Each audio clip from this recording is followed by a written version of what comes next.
जैसे उनको jail camp से निकाला गया तो हमारी रिस्पॉन्सिबिलिटी थी, आदिवासी समाज की रिस्पॉन्सिबिलिटी थी। केंद्रीय सरना समिति ने चाहा कि उनको बतौर आदिवासी बेटी इस जगह पे उनको जगह दिया जाए। निशा भगत ने दो बार इस्तीफा दिया। जी, तो पहले वाला ना एक्सेप्टेंस नहीं हुआ था केंद्रीय सरना समिति के द्वारा, स्वीकार ही नहीं किया नहीं गया। स्वीकार क्यों? नहीं किया गया था। तो वो राजनीतिक पार्टी बनाएंगे और आपको बुलाएंगे तो आप जाएंगे? नहीं, मैं केंद्रीय सरना समिति में उनके जुड़ने से पहले हूँ। डीजे का जो कल्चर है ना, वो हमारे परंपरा में नहीं है, वो बिल्कुल नहीं है। वो ठीक है, आज समय के साथ साथ बहुत चीज़ें बदलाव होती है, ठीक है, बजे भी, लेकिन मैं ये कहूँगी कि अपनी संस्कृति, अपनी रीति रिवाज को कभी ना छोड़े, ढोल नगाड़ा मांदर को ना छोड़े।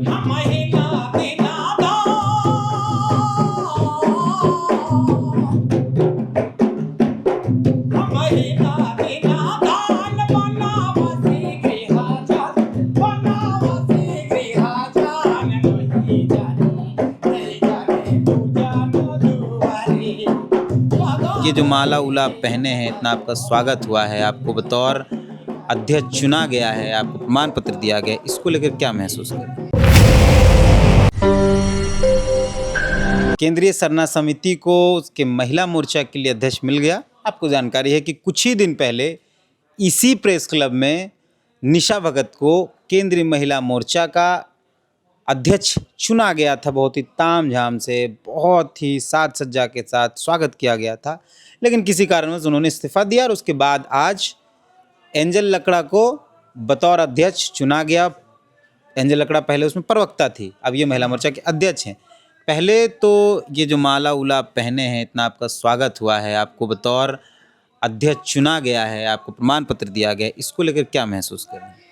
सबसे पहले बहुत बहुत धन्यवाद, और लोकतंत्र 19 के जितने भी दर्शक हैं, जितने भी श्रोतागण हैं, सभी को मेरी ओर से जय जोहार, जय धर्मेश। और आज मुझे बहुत बड़े जिम्मेदारी से नवाजा गया है, मैं कहूँगी बहुत बड़ी जिम्मेदारी सौंपी गई है। और मैं उम्मीद करती हूँ और आप लोगों को भी उम्मीद देती हूँ कि आपकी ये बेटी, आपके झारखंड की बेटी, आपके समाज की बेटी, आप लोगों के लिए बढ़ चढ़ के हर क्षेत्र में, चाहे वो शिक्षा हो, स्वास्थ्य हो, रोजगार हो, हर चीज़ के लिए मैं काम करूँगी। आपका जो रिश्ता है वो निशा भगत से बहुत अच्छा था। जी। आपने निशा के साथ मिलकर पेशा को लेकर पैदल यात्रा की रांची तक, गुमला से रांची साहब, कई मंचों पर आप लोग दोनों साथ दिखे। ऐसा क्या हुआ कि, क्योंकि जब जिन निशा को यहाँ अध्यक्ष बनाया गया था उस दिन भी आप वहाँ मौजूद थी, बकायदा बहुत उत्साहित थी आप भी, आपको भी बहुत खुश देखा गया। अचानक ऐसा क्या हुआ कि निशा ने इस्तीफा दिया? कोई बातचीत हुई या कोई आपको कारण पता चला? एक्चुअली ये चीज़ें मैं भी नहीं समझ पाई हूँ अभी तक। सारी चीज़ें बहुत अच्छी चल रही थी, बहुत अच्छा चल रहा था, लाइक हम लोग बहुत अच्छे से काम भी कर रहे थे। लेकिन कुछ समय पहले, अभी ये जो उनका इस्तीफा पत्र था वो दूसरा था, उससे पहले भी उन्होंने एक बार दिया था। अब मुझे नहीं मालूम कि वो मतलब निशा भगत ने दो बार इस्तीफा दिया? जी, तो पहले वाला ना एक्सेप्टेंस नहीं हुआ था केंद्रीय सरना समिति के द्वारा, स्वीकार ही नहीं किया नहीं गया। स्वीकार नहीं किया गया था, क्योंकि हम लोग नहीं चाहते थे कि वो जाए। सबसे सलाह मशवरा हुई कि निशा ने अच्छा, उसको पब्लिक भी नहीं किया गया था पहले? नहीं। तो पहले जो इस्तीफा पत्र मिला था तो कहा गया कि निशा इस्तीफा दे दी हैं, तो हम लोग क्या करें? तो हम बोले नहीं, वो अच्छी है महिला अध्यक्ष के लिए, उनको रहना चाहिए। तो फिर इस चीज़ को छोड़ दिया गया, ध्यान ही नहीं दिया गया। फिर वो भी एज अ महिला अध्यक्ष कार्य करती रही, और अभी ये दूसरा समय, मतलब दूसरा टाइम था कि जब उन्होंने इस्तीफा पत्र दिया। तो बातचीत तो कुछ हुई होगी ना आपसे? क्या बातचीत नहीं होती है? नहीं, बातचीत बेशक होती है, लेकिन ये चीज़ मैं नहीं समझ पाई कि वो क्यों इस्तीफा दे दी। समझने का रॉकेट साइंस पूछा शायद उनको केंद्रीय सरना समिति में काम करने का, या हो सकता है वो समाज में काम नहीं करना चाह रही होंगी, या हो सकता है तामझाम प्रेस क्लब में क्या करने की जरूरत है? नहीं, देखिए, वो हमारे आदिवासी समाज की बेटी रही हैं और अभी भी हैं, मतलब अभी भी हैं, ठीक है। तो हमारे जैसे उनको जेल कैंप से निकाला गया तो हमारी रिस्पॉन्सिबिलिटी थी, आदिवासी समाज की रिस्पॉन्सिबिलिटी थी। केंद्रीय सरना समिति ने चाहा कि उनको बतौर आदिवासी बेटी इस जगह पे उनको जगह दिया जाए, महिला अध्यक्ष बनाया जाए, और उनको बनाया गया और बहुत अच्छे से काम सब ठीक है। हम एक ही चीज़ ये जानना चाहते हैं कि आपके मित्र हैं, आपने बहुत अच्छा समय दिया है उनको, 3-4 दिन आप लोग पैदल चल के आए हैं, एक मंच ऐसा रहा जब उनको अध्यक्ष बनाया गया तो आप भी उत्साहित। आपने पूछा एक बार भी कि आखिर कारण क्या है? क्या उन्होंने कोई कारण स्पष्ट नहीं किया कि हम इस वजह से मुझे छोड़ रहे हैं, जहाँ ये तक की परेशानियां हो खबर रही है, हैं? पहले तो मैं कहूँगी निशा जी मेरी मित्र नहीं है, क्योंकि वो मेरे से काफ़ी बड़ी हैं, मैं उनकी रिस्पेक्ट करती हूँ और मित्रता अलग होती है, उनके लिए दिल में इज़्ज़त है। और मैं कहूँगी कि निशा जी का कहीं न कहीं ये माइंड में था कि वो अपनी पार्टी बना सकती है। कहीं न कहीं उड़ी खबर आ रही थी, उनके मुँह से भी सुना था मैंने कहीं, मतलब ऐसी कि लाइक हम सोच रहे हैं।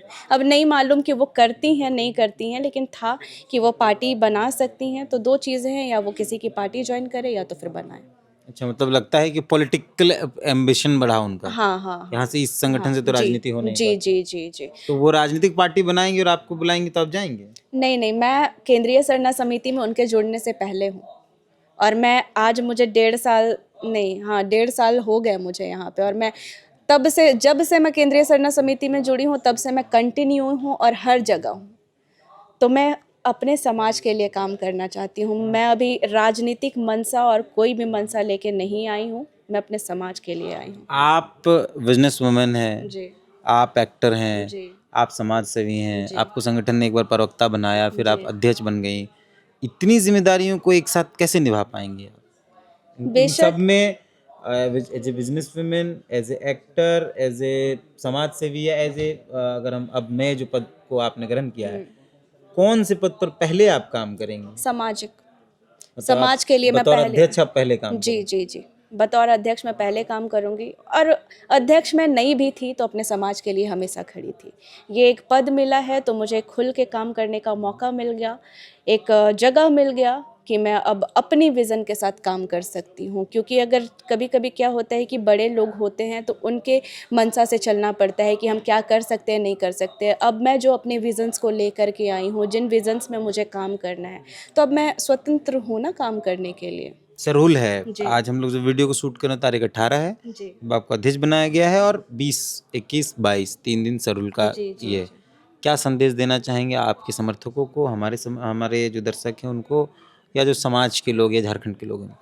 मेरे जितने भी भाई-बहन लोग हैं, जो युवा हैं, माँ-बाबा लोग तो आज तक हमारी संस्कृति को बचाते रहे, तो आज हम लोग आज भी सरहुल मना रहे हैं, इतने वर्षों के बाद भी। तो कहीं न कहीं उन्होंने ज़िंदा रखा हमारे कल्चर को। तो मैं यही कहना चाहूँगी कि आज हम वो युवा हैं, जो अपने आने वाली पीढ़ी को अपनी संस्कृति बता सकते हैं।